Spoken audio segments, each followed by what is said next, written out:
25,752 শিক্ষক শিক্ষিকাদের চাকরিটা গেছে। চিন্তা করুন 2016 সালে যখন এনাদের নিযুক্তি হয়েছিল, সরকার কে ছিল? তৃণমূল সরকার। নিযুক্তি করার অধিকারী কারা ছিল? তৃণমূল সরকারের। আবেদন দেওয়ার জন্য কারা উপলব্ধ ছিল? তৃণমূল সরকারের লোক। তো পার্টি তো পুরোভাবে ইনভলভ ছিল, পুরো পার্টি ইনভলভ ছিল নিযুক্তির সময়। আমরাও শুনতাম কি স্কুলে চাকরি বেরিয়েছে, টিচারদের চাকরি বেরিয়েছে, শিক্ষক শিক্ষিকারা সব ছুটাছুটি করছে। কিন্তু দিদি যেটা বললেন, এতগুলো যে চাকরিগুলো সে সুপ্রিম কোর্টে আছে, তো দিদি তো একটা সিএম, ওনাকে তো বোঝা উচিত ছিল কি সুপ্রিম কোর্ট বা হাইকোর্ট বা সিবিআই তদন্ততে নামবে কেন? তার মানে এটা দিদিও মানছেন কি তার মধ্যে গন্ডগোল আছে? ভাবুন, দুর্নীতি যদি না হয় তাহলে তদন্ত প্রশ্নেই উঠতো না। সারা ভারতবর্ষে আর কি কোনো জায়গায় উঠেছে এটা? আমাদের এই পশ্চিমবাংলার তৃণমূল সরকারের আমলে এই তদন্তটা উঠলো কেন? কারণ এটা পার্টি ভালো করে জানতো, সরকারও ভালো করে জানতো, দিদির নলেজে এগুলো হয়েছে। আজকে চিন্তা করুন, এই প্রায় 26,000 কাছাকাছি মানুষ, তাদের বাড়ির কি পরিস্থিতি হবে? সবারই ফ্যামিলি আছে, প্লাস কারোর লোন করে গাড়ি বাড়ি, বাড়ির বাচ্চারা ভালো স্কুলে পড়ে, তাদের মাইনে। তার চেয়েও বড় কথা দেখুন, তাদের তো একটা মান সম্মান আছে। বাড়ি থেকে সে লোকটা এখন প্রমাণ তো হলো না, কে যোগ্য কে অযোগ্য, এটা তো এখনো প্রমাণ হয়নি।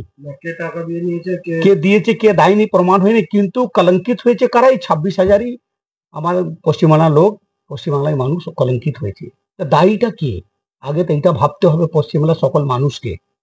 দায়ী হচ্ছেন সিএম মাননীয় মমতা ব্যানার্জি, আর কেউ দায়ী নয়। এইরকম অনেক ঘটনা আছে। আজকে আমারও এখানে আঘাত পাচ্ছি, আমাদেরও ব্যথা হচ্ছে, বেদনা হচ্ছে কি এতগুলো মানুষ, তার সংসার আছে, বাচ্চা কাচ্চা, তার সে নিজের বাচ্চা কাছে কি বলে বসবে? তারই যদি 5 ক্লাস একটা বাচ্চা জিজ্ঞেস করে কি মা তোমার চাকরিটা কেন গেল, সে উত্তরটা কি দেবে? এগুলো ভাবতে হবে। কত বড় আঘাত লেগেছে, চাকরি গেছে, সে তো একটা সেন্টিমেন্টে মানে মাথায় লেগেছে মানুষের, সে তো একটা ব্যথা আছে, বেদনা আছে, কিন্তু নিজেদের বাচ্চার সামনে লজ্জিত হতে হবে? এটা কি কি জিনিসটা হলো? এটা আমাদের পশ্চিমবাংলার সকল মানুষকে বুঝতে হবে। যদি তৃণমূল সরকার এইভাবে আরো কিছুদিন থেকে যায়, আর দেখুন শিক্ষা বলে নয়, আপনি দেখুন না কিভাবে আজকাল কাণ্ডটা হলো, সব ধাপা চাপা পড়ে গেছে। নারী কোনো নিরাপত্তা আছে কি বলুন তো? কোনো সুরক্ষা বলে কিছু আছে? মানে যা করবে পার্টি, যা করবে পার্টি, সরকার বলে কি আছে ভাই? কিন্তু এই দুর্নীতি চরম সীমা পার করে গেছে। আমি তো পুরো পশ্চিমবাংলায় মানুষদের কাছে আমি অনুরোধ করব, আগ্রহ করবো কি আপনারা এগিয়ে আসুন, প্রতিবাদ করুন। এখনো বেঁচে যাবার পথ আছে, কিন্তু এইটা যদি আরো 5 বছর কেটে যায়, আর আমরা কোনো পথ পাবো না। শুধু শিক্ষা নিয়ে বলে নয়, দুর্নীতি তো হচ্ছে। আপনি খুঁজলে এখন আপনারা মিডিয়া আছেন, যদি একটা পাড়াতে একটা ওয়ার্ডে যদি আপনারা 4 জন মিলে সারাদিন ঘুরেন, এক গাদা দুর্নীতি পাবেন। কিন্তু দেখালেই সে আপনাদের পিছনে সেই গরমিট পড়ে যাবে, আপনাদের উপরে চার্জ হবে, আপনাদেরকে সে প্রতারণা হতে হবে। আর তার সাথে আমরা কি আছি, আমাদেরকে তো রাত দিন যা বলার আছে, পার্টি লেভেলে সরকার যা চাইছে তাই করছে, করুক, কোনো ব্যাপার না, ঠিক আছে। যতদিন আমাদের কপালে লেখা আছে কি বেঁচে থাকবো, ততদিন আমরা বেঁচে থাকবো, খারাপ বলবো না, আর নোংরামি বরদাস্ত করবো না। পরিষ্কার কথা, নোংরামি যা হচ্ছে এর জন্য আমাদেরকে প্রতিবাদ করতে হবে, তার জন্য আমাদের সকলকেই নামতে হবে। আজকে এই 26,000 লোককে শুধু দেখে যদি আমরা ভাবি তা হবে না, আরো কিছু হতে পারে, এরপরে আরো কিছু দুর্নীতি বেরোতে পারে, বেরোবে। এখানে তো দুর্নীতি ভান্ডার আছে। দেখুন না, প্রত্যেকটাই পাড়ায় আপনি দেখবেন জলাশয় ভরাট করা হচ্ছে। পশ্চিমবাংলায় কোনো ব্যবসায় আছে দেখুন না, কোনো শিল্পায়ন আছে কি? কিছুই নেই।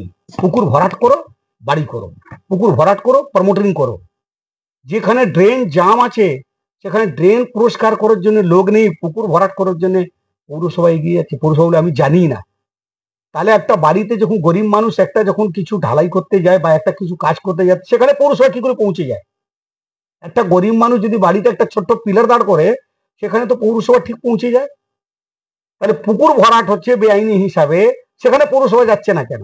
তার মানেই হচ্ছে কি এইটা সরকারের মদদেই সবকিছু হচ্ছে।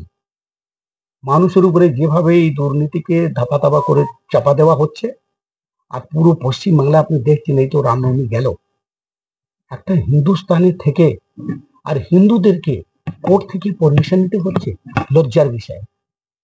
কোন স্টেটে বাস করছি আমরা? সিএম কে? মাননীয় মমতা ব্যানার্জি। আরে ওই মানে টাইটেলের তো সম্মান যদি আমরা পাই, তাতে আমরা সুরক্ষিত মনে বোধ করব, না আমাদের সিএম হিন্দু আছে, আমরা সুরক্ষিত থাকবো। ঈদের সময় তো কোনো পারমিশন নিয়ে কোনো হয়নি। তাহলে এই হিন্দুদের পর্বের সময় কোর্ট থেকে পারমিশন নিতে হবে কেন? কেন পারমিশন নিতে হবে? এর উত্তরটা কিন্তু দিদিকে দেওয়া উচিত না? কোথায় ঈদ গেলে তো কোনো গন্ডগোল হয়নি, তাহলে রামনবমী হলে গন্ডগোল হবে কেন? এটা মাথায় এলো কি করে সরকারের? আপনার দায়িত্ব আছে, আপনি প্রশাসন দেবেন, পুলিশ দেবেন, ঠিক রাখবেন। যখন ঈদে গন্ডগোল হয়নি, তখন রামনবমী তো হবে না। মুসলিম ভাইদের কাছেও আমি বলি কি, ওনারা ধর্ম নিয়ে থাকবেন, ওনাদেরকে সে ভালোবাসা, আমাদেরও ভালোবাসা তাদের জন্য আছে। আর অনেক মুসলিম ভাইরা আছে যারা রামনবমীও করেছেন, তাদেরকে আমরা শুভেচ্ছা জানি। সব নিজে নিজে ধর্মে করুক না, অশান্তি লাগবে কেন? অশান্তি তো বাড়াচ্ছে সরকার। একজনকে দেখবো একজনকে দেখবো না, অশান্তি তো এখানে বাড়ছে। আজকে যদি সিএম আছেন, তার মানে ওনারই পুরো পরিবার। তো ওনার পরিবারে একটা ছেলেকে চাকরি দেবে আর একটা ছেলেকে বাড়িতে বসিয়ে দেবে, সেটা কি করে হয়? এটা তো হয় না, না? তো ওটা তো দিদিরই বোঝা উচিত। আপনি সব ধর্মকে মানেন, খুব ভালো লাগে, কিন্তু সব ধর্ম বিষয়টা জানতেও হবে। তার মধ্যে দুরকম চোখ করতে হবে না, দুজনকে এক সমান দেখতে হবে। ঈদে কোনো গন্ডগোল হবে না, তো রামনবমীতে কোনো গন্ডগোল হবে না। তো অনেকগুলো ব্যাপার আছে, আমাদের পশ্চিমবাংলার মানুষ ভালো করে বুঝতে পেরেছে, এখানকার লোক চিন্তা ভাবনা করছেন, অনেকগুলো বুদ্ধিজীবী লোক আছেন, ওনারাও বুঝতে পারছেন কি কি পরিস্থিতি এখন আছে। কিন্তু তৃণমূল সরকার যদি আরো আগামী 5 বছর এখানে থেকে যায়, আর পশ্চিম বাংলায় কিন্তু আমরা থাকতে পারবো না, কোনো কিছুতেই আমরা থাকতে পারবো না। বাড়ি থেকে বাইরে বেরোনো মুশকিল, বাড়িতে থাকতে পারবো না, বেরোনোর কথা তো দূরের কথা, আমরা বাড়িতেই থাকতে পারবো না, যা স্থিতি আছে। আপনার নামটা? আমার নাম দিলীপ সিং, শ্রীরামপুর সাংগঠনিক জেলা ভাইস প্রেসিডেন্ট।